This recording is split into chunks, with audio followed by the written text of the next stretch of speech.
আসসালামু আলাইকুম রহমতুল্লাহি ওবরকাত। আপনারা শুনছেন শাখাওয়াত অডিও বুক স্টুডিও।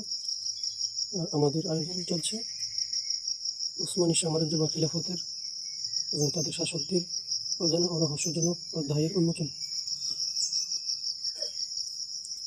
ওসমানীরা দিগ্বিজয়ী সফলকাম।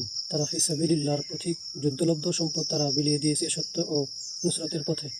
দিনের অববাহিকায় ন্যায় করেছে অঢেল রত্ন ও অমূল্য রাজকোষ। দুনিয়ার কুহেলিকা তাদের ধোঁকায় ফেলতে পারেনি। শিরিকের ধাঁধাধারীদের উপর তারা চরম প্রতিশোধ গ্রহণ করেছে রুক্ষসব্যাগ। ওসমানী খলিফা বা সুলতানদের নাম শুনলে সাধারণত আমাদের সামনে উন্মুক্ত তরবারি হাতে রক্তক্ষয়ী রণক্ষেত্রে ঝাঁপিয়ে পড়া একদল সেনাপতি অসম লড়াইয়ের দৃশ্য ভেসে ওঠে চোখে ভাসে। রাজনীতির ময়দানে বিশ্ব নেতাদের সামনে অগ্নি গর্ব বক্তব্য দেওয়া দিকপাল ওসমানী নেতৃপর্ব। কিন্তু আমরা মনে করি ইতিহাসের পাতায় ঠাঁই পাওয়ার মতো তাদের জীবন মানবিক কোনো না কোনো দিক নেই। আমরা ধরেই নিয়েছি তাদের যেন কোনো কান্নার গল্প ছিল না হাসির স্মৃতি, ছিল না আনন্দ বেদনার কোনো অনুভূতি। তাদের কোমল হৃদয়ের গল্পগুলো অপ্রকাশিত থেকে যাওয়ায় নতুন করে কোনো ইতিহাসের পাতায় দৃষ্টি মেলে ধরতে চাই, যে দৃষ্টিতে উঠে আসবে তাদের অজানা গল্পগুলো, যে গল্পরা বদলে দেবে আমাদের মগজে ধীরে বসা তাদের সেই কঠিন চেহারাগুলো, তাদের কর্কশ ইতিহাসগুলো। ইতিহাসের খটমটে বইগুলো ওসমানী খলিফা ও সুলতানদের স্রেফ কিছু অস্ত্রধারী যোদ্ধা হিসেবে তুলে ধরেছে। রাজপ্রাসাদের বাইরে তাদের হৃদয় ছোঁয়া কোনো উপাখ্যান নেই। এসব ইতিহাস পাঠ তাদের ভেতরে থাকা দয়া ও মনুষ্যত্বের দিগন্তকে মেলে ধরতে পারেনি। ফলে আমাদের অন্তরগুলো তাদের ভালোবাসায় আন্দোলিত হতে বাধা পায়, অথচ এমনটা হওয়ার তো কথা ছিল না। সাম্রাজ্যের অধিকারী হয়েও দিন শেষে তারাও ছিলেন আপনার আমার মতোই সাধারণ মানুষ। তাদের মাথা ব্যথা হতো না, নখ লম্বা হতে কাটত না, তারাও দাঁতের ব্যথায় কাতর হতেন, বিরক্তি বোধ করতেন, আবার ভালোবাসায় সিক্তও হতেন। খলিফা প্রথম আব্দুল হামিদ খান তার স্ত্রী রুহ শাহকে নিয়ে যে প্রেম কাব্যটি রচনা করেছিলেন তা এখনও অমর হয়ে আছে। কাব্যের পঙ্গুক্তিতে ফুটিয়ে উঠেছে তিনি নিজের সুপ্ত প্রণয় মেলে ধরতে কতটা দক্ষ ছিলেন। যুদ্ধ ও বিজয়ের রোমাঞ্চ তাদের মন প্রশস্ত করতে যথেষ্ট ছিল না। খলিফাদের অনেকেই আবার অবসাদ কাটাতে সুর মূর্ছনা কাব্য, পশু শিকার, অশ্বারোহণ, মল্লযুদ্ধের মতো বিনোদনের অবগাহন করতেন। কখনো সময় কাটাতেন কাঠশিল্প কিংবা কারুশিল্প নিয়ে, কখনো অনেক সময় দেখা যেত মেহেলি কাজ, সূচিকর্ম কিংবা হস্তশিল্প নিয়েও ব্যস্ত হতেন। কিন্তু তাদের এই শৈল্পিক অবসর যাপন স্বেচ্ছায় হোক বা ভুলে ইতিহাসের পাতায় কেউ লিখে রাখেনি। ওসমানী খলিফাদের এই সাদাসিধে জীবনে অদেখা গল্পগুলোর আদ্যপ্রান্ত নিয়ে আলাদা গ্রন্থ রচনা প্রায় অসম্ভব ব্যাপার। রাজনৈতিক ব্যক্তিত্ব কিংবা সমরবিদ হিসেবে তাদের ঘটনার ইতিহাস টুম্বুর কিন্তু বিশেষ করে সাধারণ মানুষ হিসেবে তাদের জীবনের অজ্ঞাত কাহিনী তুলে ধরার কাজটি হয়ে ওঠেনি। ইতিহাসের গভীর আলোহের ফাঁকে তাদের ব্যক্তিগত জীবন সম্পর্কে দু চার লাইন হয়তো উল্লেখ হয়ে থাকে। আপনাদের হাতে কদাচিৎ এমন কিছু আলোচনা এসে থাকবে যে খলিফাদের কাব্য রচনার দিক তুলে ধরে কিংবা হস্তলিপি ও সুর সূচনার বিবরণ আছে। এগুলো তাদের বাড়তি সময়ের শখের ব্যস্ত নিয়ে আলাপ, কিন্তু আলোচনাগুলো সবসময় নির্দিষ্ট গণ্ডির বাইরে যায় না। যেমন ধরুন, হস্তলিপি বিশারদ খলিফা বা সুলতান, সুরকার সুলতান, এরকম শিরোনামে বেশ কিছু প্রবন্ধ পাওয়া যায়। কিন্তু এই বিষয়ভিত্তিক প্রবন্ধগুলো অবসর দীর্ঘ আলোচনার ফাঁকে খণ্ড খণ্ড ঘটনা তুলে ধরা মাত্র। কিন্তু যখনই আমরা তাদের শৈল্পিকতার নান্দনিক গল্পগুলোর আরও গভীরে প্রবেশ করতে চাই, তখন উন্মেষ ঘটে আশ্চর্য সৌন্দর্যের ঘটনার মোড়ে মোড়ে অপেক্ষা করে স্তম্ভিত করে দেওয়ার মতো উপাখ্যান।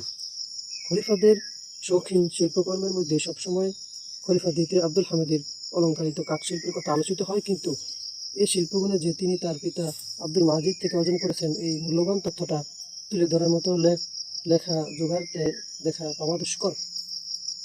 তাই এই গ্রন্থটি রচনার পেছনে আমার উদ্দেশ্য ছিল শত সহস্র পুস্তকের ভিড়ে থেকে এই ইতিহাসের বিশ্বকোষ থেকে দুর্লভ রত্নগুলো, ঘটনাগুলো থেকে ছেঁকে বের করে আনা, সময়ের প্রলেপে ডেকে যাওয়া ওসমানী ইতিহাসের মনোমুগ্ধকর গল্পগুলো ঢালা খুলে দেওয়া।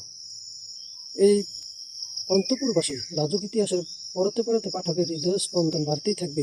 প্রামাণ্য তথ্য উপাত্তের উপর ভিত্তি করে লিখিত এই গ্রন্থটি নিঃসন্দেহে আরও বিশদ ও বৃহৎকার কালেবরে রচনা করা অসম্ভব। মূল কাঠামোর উপর ওসমানীয় খলিফা বা সুলতানের নানান শিল্প কীর্তির নতুন কাব্য ও সুরের উপমা, তাদের আমোদ বিনোদন ও হাস্যরসের উদাহরণ দিয়ে গ্রন্থটিতে আরও চওড়া করার সুযোগ ছিল। কিন্তু এমনটা আমার উদ্দেশ্য নয়। আমার লক্ষ্য ছিল যথাসম্ভব সংক্ষেপে বিশুদ্ধ তথ্যগুলো তুলে ধরা, আর সেই তথ্য ভাণ্ডারের উৎস জানিয়ে দেওয়া। সেখান থেকে আমি রত্নগুলো তুলে এনেছি, যাতে করে আগামীর গবেষকদের কাছে এর ঠিকানাটা জানা হয়ে যায়। এর চেয়ে বড় কথা হলো, আমি চেয়েছি মহান ওসমানীয় খলিফাদের পারিবারিক সংস্কৃতির কেল্লায় আমি প্রথম প্রবেশ করে উত্তরসূরির পথ দেখাবো। অনাগত প্রজন্মের সামনে ওসমানীয় খেলাফতের অজানা পাঠের ডানা মেলে ধরবো, ফলে তারা অন্যদের কাছে এই সূক্ষ্মপাঠ্য ইতিহাসের মজবে মজার উদ্দেশ্য সবসময় একটাই, ইতিহাসকে সূক্ষ্মপাঠ করা এবং ইতিহাসকে ঘিরে পাঠকের মনে চিন্তা খোরাক তৈরি করা। এই নতুন ইতিহাস আপনাদের কাছে ফিসফিসিয়ে বলবে, একদিকে জেনে আসা ওসমানী খলিফা বা সুলতানদের মারকুটে চরিত্রের আড়ালে রয়েছে সুপ্ত কিছু আবেগ ইতিহাস, যা প্রচলিত গ্রন্থগুলিতে অনুপস্থিত। বইয়ের পাতায় পাতায় আপনার চোখে বেশি উঠবে কখনো সুলতান আল ফাতিহ বাগানে হেঁটে হেঁটে গোলাপ তুলছেন আর গুনগুনিয়ে গান গাইছেন, কখনো দেখতে পাবেন প্রতাপশালী সুলতান খলিফা সেলিম স্বর্ণ গলিয়ে নান্দনিক অলঙ্কার বানাচ্ছেন। মনে হবে আগামী খলিফা দ্বিতীয় সালামের পাশে বসে দেখছেন, নিজে নিজে যেতে না পারার অপেক্ষা গুছাতে তিনি হাজিদের জন্য পাথে গুছিয়ে দিয়েছেন। তিনটি মহাদেশ দৌর্দর্প প্রতাপে শাসন করা মহান ওসমানীয় খলিফাদের ব্যক্তি জীবনের অজানা ইতিহাসের পাতায় মেলে ধরে এই গ্রন্থ। পরিশেষে এই গ্রন্থের মৌলিক বিষয়বস্তু নিয়ে কিছু আলোচনা করা যাক। ওসমানীয় রাজপরিবারের প্রতিটি সদস্য উত্তরাধিকার সূত্রে রকমারি হস্তশিল্প ও নানা রকম কারিগরি শিল্পকর্ম চর্চায় অভ্যস্ত ছিল। শৈশব থেকে ওসমানী শাসকরা তাদের পরিবারের সন্তানদের ঘরোয়া পরিবেশে ভ্রাতৃত্ব রক্ষাকারী যোগ্যতা, যেমন বিভিন্ন পেশায় সিদ্ধহস্তের মধ্যে অভ্যন্তরীণ সম্পর্ক তারুণ্যের নানান দিক প্রশিক্ষণ দিতেন। রাজপরিবারের ধারণা ইসলামিক কুতুর্ক সংস্কৃতি এমনভাবে যুগ যুগ ধরে জিয়েছিল যে প্রত্যেক যুবককে জীবন ঘনিষ্ঠ পেশা কিংবা শিল্প শিখে নিতে হতো, যাতে করে কখনো ভাগ্য সুপ্রসন্ন না হলেও তাদের জীবিকা উপার্জন করতে কোনো কষ্ট না হয়। ফলে এই সময়গুলো ছিল ওসমানী খেলাফতকালের সোনালী যুগ স্বরূপ, যার ফলাফল বাস্তব ব্যবহারিক ময়দানে দেখা দিয়েছে। চমকপ্রদ তথ্য হলো তাদের এই পারিবারিক ঐতিহ্য প্রজন্ম থেকে প্রজন্ম বহন ছিল।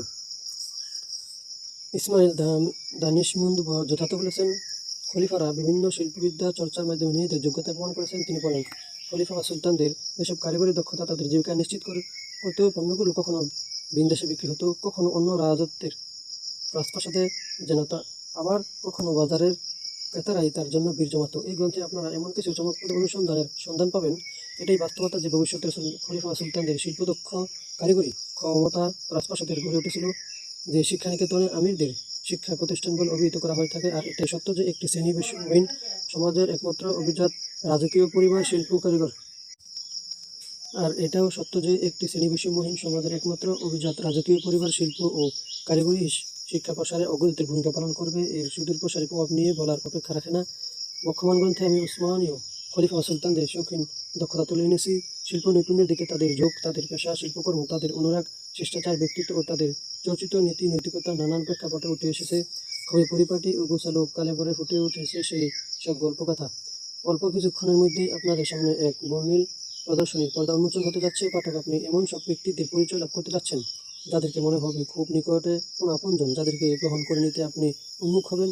এক নীরব ইতিহাস প্রমাণে নিয়ে যাচ্ছি আপনাকে, যার প্রতি মোড়ে মোড়ে অপেক্ষা করছে ঐতিহাসিক ব্যক্তিত্বদের ব্যক্তিগত অনবদ্য গল্প। ইতিহাসটা লিখিত হয়ে এমন সব ব্যক্তিদের পরিচয় তুলে ধরতে।